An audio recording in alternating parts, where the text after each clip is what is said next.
CID के तपासामध्ये अनेक गोष्टींचे खुलासे झालेले आहेत। हत्या प्रकरणामधील मुख्य आरोपी सुदर्शन घुलेवरती यापूर्वी 307 चा गुन्हा दाखल होता। आरोपी कृष्णा आंधळेवरती 2023 मध्ये 307 चा गुन्हा दाखल होता। तेव्हापासून आंधळे हा फरार आहे। धारूर पोलीस ठाण्यामध्ये हा गुन्हा दाखल आहे। अटक असलेल्या आरोपींची सीआयडी कडनं चौकशी सुरू आहे। शिवाय आरोपींची बँक खाती गोठवण्यात आलेली आहेत। यासाठी आतापर्यंत 13 ते 15 बँकांना पत्र देण्यात आलंय। तर या आरोपींचे कारनामे बघूया। 2023 मध्ये सुदर्शन घुले आणि कृष्णा आंधळेकडनं दोघांना बेदम मारहाण। स्कॉर्पिओ आडवी लावून दुचाकीवरील दोघांना मारहाण केली। धारूर पोलीस ठाण्यामध्ये दोघांवरती 307 चा गुन्हा, प्रकरण न्यायप्रविष्ट।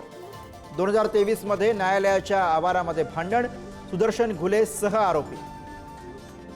सरपंच देशमुख हत्या प्रकरणामध्ये सुद्धा घुले आणि आंधळे आरोपी आहेत। आणि याच विषयी आपण अधिक बोलूया। बीडमधून प्रतिनिधी उदय नागरगोजे सध्या आपल्या सोबत आहेत। उदय, या फरार आरोपींचे कारनामे आता समोर आलेले आहेत आणि त्यावरनं चर्चा।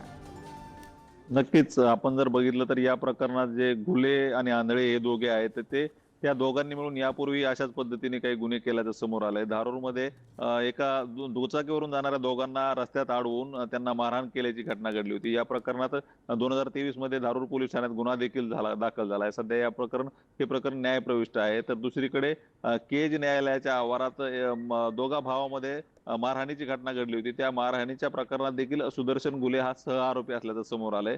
आता एकंदरीतच संतोष देशमुख यांच्या खून प्रकरणानंतर या दोघांची किंवा यामधील सर्व जे आरोपी आहेत त्यांची यापूर्वीची जी इतिहास आहे गुन्हेगारी संदर्भात किंवा त्यांच्यावर कुठले गुन्हे आहेत याबाबतची माहिती आता पोलीस सीआयडी घेत आहेत। आणि या दरम्यानच ही धक्कादायक माहिती समोर आली असून आता या संदर्भातचा देखील या गुन्ह्यामध्ये सांधर्म्य काय होतं किंवा कशा पद्धतीने यांनी हे गुन्हे केले हे देखील तपासात समोर येऊ शकणार आहे। अगदी धन्यवाद या सगळ्या सविस्तर माहितीसाठी।